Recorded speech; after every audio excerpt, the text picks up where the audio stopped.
자, 안녕하세요. 전범위 자료 가지고 왔어요. 고정 댓글로 전범위 공부 자료 링크로 걸어둘 테니까요. 원하시는 선생님들 가져가시면 될 것 같습니다. 자, 저희 앞에서부터 보도록 할게요. 쇼크는 제가 중요하다고 여러 번 많이 강조를 했었죠. 쇼크는요, 일반적으로 어때요? 이거는 일단은 뭔가 증상을 하나, 딱 어떤 상황을 하나 가정을 해보고 하고 기억을 하면은 암기가 훨씬 쉽거든요. 그래서 제가 뭐 기억하자고 했죠? 쇼크. 전신순환이 부적당한 걸 얘기하는데 제가 대량 출혈을 예시로 들자고 했습니다. 피의 압력이 혈압이죠. 근데 피가 어디선가 새고 있는 거예요. 그러니까 당연히 피의 압력이 감소되는 거죠. 피는 우리 몸에서요, 체온도 조절해줘야 따뜻하게 해주는데 피가 새고 있구나, 체온도 감소하고 있구나 같이 생각해 주세요. 그거를 보상을 하려고요. 맥박이 어때요? 이래야 되니까 막 빨리 뛰어요. 호흡도 빨리 뛰죠. 여기는 제가 넣지 않았지만 호흡도 같이 빨리 뛴다. 호흡 보통 한 번에 몇 번이죠? 기본 간호에서 충분히 배우셨어요. 호흡 한 번에 보통 맥박 4번이다 라고 얘기했었죠. 피의 압력이 떨어지기 때문에요. 우리 일반적인 중심정맥압도 감소합니다. 자, 중심정맥압은요. 우리 심장이요 있어요. 자, 제가 방실 움직인다고 했죠. 여기는 뭐죠? 제가 이거랑 이거는 무조건 알자고 했습니다. 여기는 좌심실이 들어가요. 좌심실에서 전신으로 혈액을 보내기 때문에 전신으로 나가는 큰 혈관이 여기 들어갑니다. 나갈 때는 동네 산책 가요. 큰 혈관인데 동네 산책, 대동맥. 여기 이제 전신에서 돌고 온 혈관, 대정맥이 들어가요. 대정맥에서 전신에서 돌고 온 거를 심장에서 받는 게 우심방인데요. 우심방이 가득 찼을 때 그 압력을 중심정맥압이라고 하거든요. 근데 지금 쇼크 증상은 어떻죠? 전신순환이 지금 부적당한 상태잖아요. 어디선가 피가 새고 있으니까요. 아, 피 손실이 있으니까 전신에 지금 피가 부족한 상황이다라고 가정을 하시면 편해요. 그렇기 때문에 중심정맥압도 감소한다. 같이 보시면 되고요. 자, 피부색은 어떻죠? 피가 우리 몸 붉게 보이게 해주는데 손실이 있으니까 당연히 창백해 보이고요. 지금 급한 상황이에요. 소변 만들려고 할까요? 소변 안 만들려고 합니다. 쇼크 같이 꼭 기억해 주시고요. 자, 그 다음에 우리 이제 뭘 볼까요? 이제 쇼크일 때 아까 그 맥박이 막 증가한다고 했었죠. 내가 두근대는 걸 느끼는 심계항진도 느껴집니다. 쇼크 체위 꼭 기억해 주셔야 돼요. 편평한 곳에 눕히고 다리를 올린다, 하지를 올린다, 다리를 거상시킨다, 다 비슷한 말이고요. 응급에서는 이거를 우리 T 포지션이라고 했었죠. 트렌들렌버그 포지션이라고 해서 충분히 배우셨습니다. 자, 그 다음에요. 제가 우리 쇼크도 종류가 나눠지거든요. 그런데 자, 대량출혈, 화상, 탈수 이거 세 개는 저혈량성 쇼크다라고 얘기했어요. 저혈량성 쇼크고요.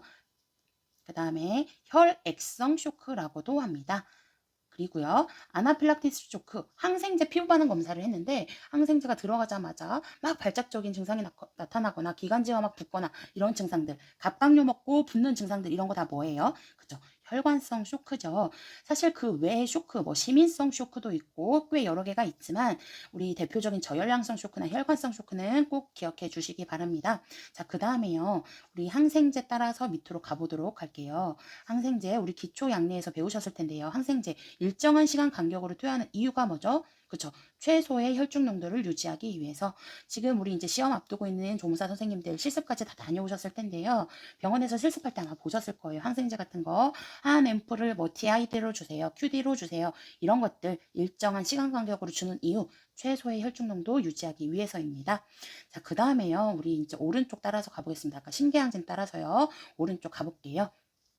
자, 정상적인 현상들인데요. 산모 임신 초기에 가슴 두근거리는 거 심계항진 정상적이죠. 자, 산모 임신 기간에 질병이 아닌 대표적인 불편감, 변비가 들어가게 됩니다. 자, 그럼 변비는 우리 어떤 경우를 변비라고 하죠? 그렇죠. 일주일에 대변을 보는 횟수가 3회 미만이다. 이런 것들 얘기했습니다. 3이 사실 숫자 중요한 것들 여러 가지 있죠. 제가 드린 우리 영상 올린 중요 숫자 암기에서 아마 보시면 될 것 같아요. 자, 그 다음에요. 자, 출산 후에 과다한 땀나는 증상이 있죠. 과다한 발화는요, 정상이에요. 출산 후에서 아기가 이유시 시작하게 되면 어떤 순서로 했죠? 보글보글 밀크, 그쵸? 보리차, 글루코스, 밀크 순서대로 이렇게 진행을 하게 되는데, 그 이후 이제 고형식이도 막 먹기 시작하잖아요. 그러면 아기한테 이제 음식을 넣어주게 되겠죠. 그러면 혀로 밀어내려고 해요. 이거 비정상 아닙니다. 정상적인 반사 반응이기 때문에 그런 경우에는, 자, 다음 중 이유식을 섭취하려는 아기가 혀로 숟가락을 밀어내려고 한다. 그러면 이제 정답은 뭐 고르시면 돼요? 정상적인 반사 반응이에요. 먹기 싫어하는 게 아니고요. 그렇기 때문에 혀 안쪽까지 깊이 넣어주면 됩니다. 이 발안 따라서 밑으로 가볼게요. 발안이요. 자, 발안 증상을 보이는 게 있어요. 자, 갑상선 기능 뭐죠? 땀 분비가 많은 거, 내 몸이 활활 타는 거. 그죠? 갑상선 기능 항진이 여기 들어가죠. 바제도병, 그레이브스병이라고도 부릅니다. 몸이 뜨끈뜨끈해요. 홍조 증상이 있고요. 대사가 활발 타고 땀 분비도 많습니다. 발한 증상이 보여요. 피부가 할 수 있죠. 땀 분비가 많으니까요. 진정제도 줄 수 있습니다. 그 다음에요. 여기 제가 또 넣지는 않았지만요. 발화는 또 어떤 때 나타날 수 있죠? 그렇죠. 대표적인 당뇨 환자 저혈당 증상 있을 때 발한 증상 같은 거 나타날 수 있습니다.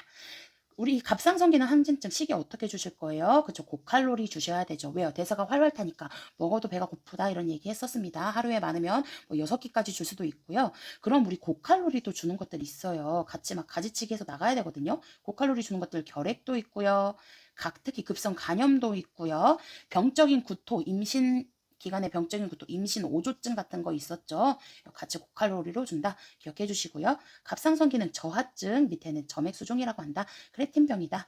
특히 아기가 태어나게 되면요. 2에서 7일 사이에 신생아 선천성 대사이상 검사라고 해서 총 6종 항목을 하게 되죠. 여기에 이제 갑상선 기능 저하증 항목이 들어가게 됩니다. 아이의 발 뒤꿈치에서 체열해요.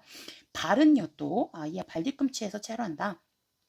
이 발은 또 특히 아기한테, 신생아한테 의식 확인할 때, 아이야 괜찮니? 발 두드려주는 거죠. 일반적인 성인은 응급간호에서 의식 확인할 때 뭐 어깨를 두드리거나 언어적 자극을 줘보잖아요. 아이한테는 발바닥을 두드려보는 거죠. 이거 다 배우셨습니다. 지금 전범이 하고 있죠. 자, 그 다음에 이제 진정제 따라서 밑에 가볼게요. 우리요, 양리에서요, 진정제 배우셨을 거예요. 페노바비탈, 바비추레이트 계열들이요, 사람을 살짝 깔아앉게 해줍니다. 그래서요, 우리 응급간호에서도 원래 수면 유도제인데 자살 목적으로 쓰는 바비추레이트 계열 약물 같은 거 있었죠? 참고적으로 같이 알아주시고요. 자, 잊지 말아야 할 약들이 있어요. 아미노필린, 대표적인 기관지 확장제. 아스피린은 뭐예요? 해열 진통 소염제면서요. 항응고제 기능이 있습니다. 그래서요, 기존에 아스피린 드시고 있는 대상자들 아마 많이 보셨을 거예요. 혹시나 뇌경색, 뇌졸중 앓으셨던 대상자들도 많이 먹고요. 예방적으로 요즘에는 나이 드신 대상자들도 많이 먹고 있는데요. 해열 진통 소염제면서 항응고제 기능이 있기 때문에 출혈을 조심한다. 위장 출혈 있는 대상자들을 먹지 않는다. 이런 것들 얘기했었고요. 그 다음에요, 내시경이 예정되어 있습니다. 대상자가요. 위내시경이나 대장내시경이 예정되어 있는데, 우리 요즘에 내시경 하면서 혹시나 좀 이상한 조직이 있으면 떼어서 조직검사 나갈 수가 있잖아요. 근데 아스피린을 복용하고 있다 하면 그 조직을 떼어냈을 때 지혈이 잘 안 되겠죠. 그렇기 때문에 내시경 예정되어 있거나 그러면은 한 일주일 전부터 복용 중지하거나 뭐 3, 4일 전부터 복용을 조금 제한시키기도 하거든요. 자, 그 다음에 살부탐을 가볼게요. 벤톨린이라고 하는데 얘도 기관지 확장제예요. 특히 중증 급성 천식 같은 거에 쓸 수 있죠. 그래서 우리 일반적으로 드라마나 영화에서 많이 보셨을 겁니다. 호흡 곤란 왔을 때 막 흔든 다음에 들이마시는 거, 벤톨린이죠. 자, 니트로글리세린은요, 대표적으로 언제 쓰죠? 협심증에 쓰는 뭐 혈관 확장제 같은 거 알고 계시면 되고, 니트로글리세린은 또 뭐가 중요할까요? 그쵸, 차광 용기에 담아야 되는 거. 그리고 협심증에 쓰는데요, 어디로 투여해요? 그래서 설화 투여한다. 그래서 그럼 우리 또 같이 설화 투여 가능한 거 있었어요. 니자 들어가는 니페디핀은 또 구강이나 설화 투여 가능한데 얘 어떤 약이었어요? 칼슘 기량제라고 해서 칼슘이 수축하는 기능이 있으니까 수축할 때마다 피가 쭉쭉 몰리게 되면 안 되니까 항고혈압제, 고혈압약으로도 쓸 수 있다라고 했던 것도 같이 기억하실 거예요. 자, 헤파린, 쿠마딘 이런 것들도요, 아스피린 기능이랑 비슷해요. 얘네도 항응고제 기능이 있습니다. 내 몸에요, 뭔가 응고 성분이 강하거나 이러면 이전에, 그러니까 정상인에 비해서 혈전이 잘 생겨요. 그래서 여기저기 혈관 안에서 돌아다니다가 혈전이 어디선가 막히면, 폐에 가서 막히면 폐색전, 뇌에 가서 막히면 뭐 뇌경색 이런 거 유발할 수 있기 때문에 그런 대상자들은 헤파린, 쿠마딘, 뭐 아스피린 이런 거 뭐 복용할 수 있는 거거든요. 그렇기 때문에 대표적으로 이제 이런 대상자들 출혈 조심한다. 같이 알아주시면 되고요. 항응고제 기능입니다. 얘네들도 항응고제. 자, 디곡신 뭐예요? 강심제죠. 강심 배당체라고도 하고요. 이 디곡신 중요한 기능들이 있습니다. 자, 곡자 따라서 차곡 쌓인다. 축적작용 있었고요. 축적작용 있었고, 얘는 강심제면서 강심 배당체고요. 또 라식스처럼요, 이뇨제 기능도 있어요. 자, 얘는요, 또 뭐 느리게 하죠? 대표적으로 얘가 강심제인 이유가 뭐예요? 심장을 강하게 짜준다 이거예요. 그래서 심장의 기능이 제대로 못할 때 이 약을 줬다. 심박출량이 증가해요. 심박출량, 심장에서 뻗어나가는 양이 많아집니다. 대신 제대로 짜줘야 되니까 맥박수가 어때죠? 그렇죠? 맥박수가 느려져요. 그래서 강심제 같은 디곡신은요, 섬액을 유발할 수 있기 때문에 디곡신 투여하기 전에 뭐 확인해 봐야 될까요? 그래서 맥박수 같은 거 확인해 볼 수 있어요. 자, 그 다음에요, 우리 어디 가볼까요? 자, 밑에 가볼게요. 자, 비정상적인 상태들 보는 겁니다. 산모가 출산 후 24시간 이내에 열나면 정상이에요. 24시간 이후에 열이 난다. 산옥열, 산후 감염 의심됩니다. 산후기의 가장 흔한 감염이 이제 자궁 내막염이고요. 얘의 원인균은 연쇄상 구균입니다. 우리 그 모성간호에서 배우셨죠? 자, 신생아요. 출생 후 24시간. 이거는 반대로 이내에 황달이 생기면요, 병적 황달이에요. 그래서 그때는 이제 광선요법 할 수 있고요. 뭐 언제 생기죠? 황달은 정상적인 신생아에게 황달은 2에서 7일 사이에 발생을 합니다. 같이 알고 계시면 되고요. 그래서 24시간 이내에 황달이 생겼다. 비정상. 산모 같은 경우는 24시간 이후에 열이 생겼다. 비정상. 자, 광선요법 할 때는요, 눈이나 생식기를 가리고 골고루 빛을 쏴주고요. 수유 시에는 광선요법 안 하죠. 빌리루빈 검사 얼마나 자주 하실 거예요? 매일 할 거죠? 자, 그러면 매일, 매주, 매달 따라서 오른쪽 가볼 거예요. 자, 매일 하는 것들, 빌리루빈 검사처럼 특히 동정맥루, 만성 신부전인 환자들 신장의 기능이 제대로 못하니까 인공적인 투석을 위해서요, 동정맥루를 삽입을 했습니다. 그러면 그게 막히면 안 되잖아요. 찌릿찌릿한 감각과 진동감이 있어야 정상이거든요. 얼마나 자주 확인하죠? 매일 확인한다. 자, 그럼요. 유방암 자가검진 같은 경우는 매달 확인할 수 있고요. 매주 할 수 있는 또 검사가 있어요. 분변 수질오염의 지표가 되는 대장균 검사는 매주 했었죠. 자, 산육기 가장 흔한 감염이 자궁내막염으로 원인이 연쇄상 구균이라고 했거든요. 이거 따라서 가지치기 가봅니다. 자, 연쇄상 구균으로 유발되는데 딕 테스트 이미 정답 나왔죠? 성홍열 같이 기억해 주시고요. 사실 더 막 가지치기를 해주고 싶어요. 근데 이제 칸이 부족해서 못했는데 모양이 동그래요. 우리 모양 동그란 거 뭐 있어요? 그쵸? 폐렴구균도 있고요. 또 뭐 있죠? 포도상구균 배웠죠. 그래서 폐렴구균 같은 경우는 필수 예방접종 항목에 들어가는 2급 항목이었고, 포도상구균은 식중독 유발하는 장독소, 엔테로톡신, 그 다음에 뭐 유통기간 지난 케이크 이런 걸로 해서 우리나라에서 발병률이 높은 그 식중독 물어보면 포도상구균 식중독입니다. 가운데 가볼게요. 자, 생리적 빈혈. 산모한테 혈장량이 임신한 산모에게서 혈장량이 증가하면서 생리적 빈혈 현상 나타날 수 있죠. 자, 국소적인 빈혈 이번에는 빈혈 종류별로 모아놨는데요. 국소적인 빈혈 특히 이 부위는요, 일종의 국소적인 빈혈입니다. 혈액순환이 부족해요. 욕창이죠, 욕창. 자, 중금속에서 빈혈 물어보면요, 거의 납중독이 많습니다. 중금속에서 빈혈, 납중독, 인쇄소, 축전소, 뭐 활자소, 종이 같은 거, 이런 거와 관련되어 있는 납중독이 있었고, 특히 이 납중독은요, 빈혈을 유발하는 게 소변에서 코프로포르핀이 출현해요. 이게 헤모글로빈의 분해산물인데, 그만큼 헤모글로빈은 우리 몸에서 헤모글로빈 수치가 적으면, 잠깐 이거 한번 하고 갈까요? 헤모글로빈 수치가 일반적으로 뭐 12야, 12 이하 뭐 이렇게 나오면은 특히 10 헌혈하러 갔어요. 헤모글로빈 수치가 10이에요. 헌혈할 수 있을까요? 못 하거든요. 헤모글로빈 수치가 떨어진다는 거는 이제 빈혈과 관련이 있다는 겁니다. 방금 얘기 드린 소변의 포르피린, 헤모글로빈의 분해산물, 헤모글로빈이 분해하면서 나오는 그 찌꺼기라고 생각하시면 돼요. 너무 많이 분해돼서 소변에서 이놈이 출현했구나 알고 계시면 됩니다. 여기 납중독. 자, 철결핍성 빈혈이요. 만성 특히 치질인 대상자에게 호발하죠. 자, 악성빈혈. 숫자 이놈들 악질적으로 때려 덤비네. 비타민 B12와 관련되어 있다고 얘기했어요. 특히 이 비타민 B12는요.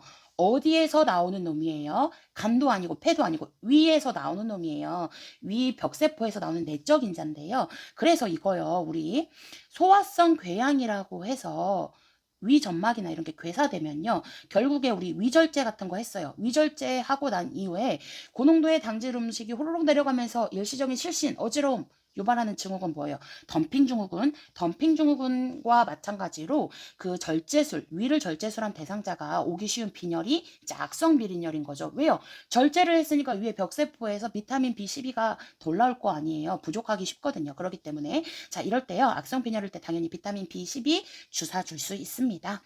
그 다음에요. 자, 주사 따라서 밑에 한번 가볼게요. 자, 비경구 투약 중에서요. 빠른 효과 나타내는 주사. 당연히 정맥, IV 들어가야 되고 그 다음 뭐예요? 근육, IM 들어가야 되고요. 그 다음 뭐죠? 서브큐, 피하 주사. 그리고 이제 뭐죠? 경구나 아니면 IDP 내 주사 있습니다. 효과가 빠르지만요. 순환기 가부담 쇼크 유발 가능성 있는 주사는 당연히 정맥 주사죠. 정맥 주사 책임은 누구한테 있죠? 그쵸, 의사한테 있습니다. P 내 ID 주사로 가장 많이 쓰는 부위는 피부의 전환이라고 얘기했죠. 피부의 전환이다. 자, 근육 IM 주사로 가장 많이 쓰는 부위는 둔부의 배면. 배우셨죠? 근육 주사하고 당연히 문질러요. 자, 인슐린 주사할 때 많이 쓰는 부위는 복부인데요. 주사하고 문지르지 않습니다. 이거 비교하시라고 제가 같이 모아놓은 거고요. 인슐린 같은 경우는 주사 부위를 여러 부위 돌려가며 쓰는 이유가 뭐예요? 조직의 침윤 예방, 조직 침윤 예방 같이 적어주시고요. 자, 문제. 또 인슐린은 해부생리에서 이렇게 물어보기도 하죠. 인슐린의 기능 뭐죠? 그죠? 혈당을 감소시키는 놈입니다. 같이 알고 계시면 되고, 인슐린 어디서 나와요? 췌장에서 나오죠. 인슐린은 그 혈당을 조절하는 놈들, 그리고 탄단지 분해하는 놈들 췌장에서 다 나옵니다. 같이 알고 계시면 될 것 같고요. 자, 그 다음에 이제 안한 부분이 있죠. 좀 위로 올라가 볼게요. 아까 욕창이요. 욕창 따라서 오른쪽 가볼게요. 욕창일 때 특히 필요한 영양소 당연히 단백질이죠. 자, 예방하기 위해서는요. 체위 변경을 2시간마다 합니다. 이거요. 우리 그 문제에 의학 용어들이 또 나오기도 해요. Q, 뭐뭐마다라는 뜻이죠. 2시간마다, 뭐뭐마다. QD는 뭐죠? QD. 하루에 한 번. QID는요? 하루 4번. 그래서 저 이렇게 알자고 해요. 베스킨라빈스 가서 4가지 맛 뭐예요? 쿼터죠? 하루 4번 같이 기억하시고요. BID 하루 2번. 여기 제가 넣지 않았는데 TID는 뭐예요? TID 하루 3번, 3번. 자, 김연아 선수가요. 너무 달성했습니다. 트리플 크라운을 달성했어. 이렇게 기억하세요. 자, 그 다음 PRN, 필요시마다. PRN은 또 하나 더 가지치기 하면요. 특히 기본간호나 법규 쪽에서 신체대, 억제대 이런 거 배우셨을 텐데요. 억제대나 신체대는 PRN 처방할 수 있었나요? 없었나요? 그죠? PRN 처방할 수 없습니다. 자, 이건 즉시 투여. 자, PO, 경구 투여. HS는 뭐죠? HS. 자기 전, 취침 전 이런 말 같이 기억해 주시고 단백질 따라서 위로 가볼게요. 자, 단백질은요. 칼로리 어떻게 내요? 4칼로리죠. 같은 칼로리 되는 탄수화물이에요. 지방의 무기질이에요. 당연히 탄수화물. 이면요. 우리 이제 밑에 볼게요. 단백질에는 질소가 포함되어 있죠. 자, 우리 몸에서 항상성 유지 및 근육 발달에 도움이 됩니다. 단백질이 부족하게 되면 나타나는 발육정지, 빈혈 등의 과시효과 발생하죠. 요소 요산 크레아틴으로 배설이 되고요. 단백질이 미생물에 의해 분해되는 거 아까 제가 뭐라고 했죠? 탄단지 발부 부패입니다. 이렇게 해서요. 지금 전범위 과정으로 해서 중요한 것들 꼭꼭 집어서 봤고요. 여기까지 하도록 하겠습니다. 고생하셨어요.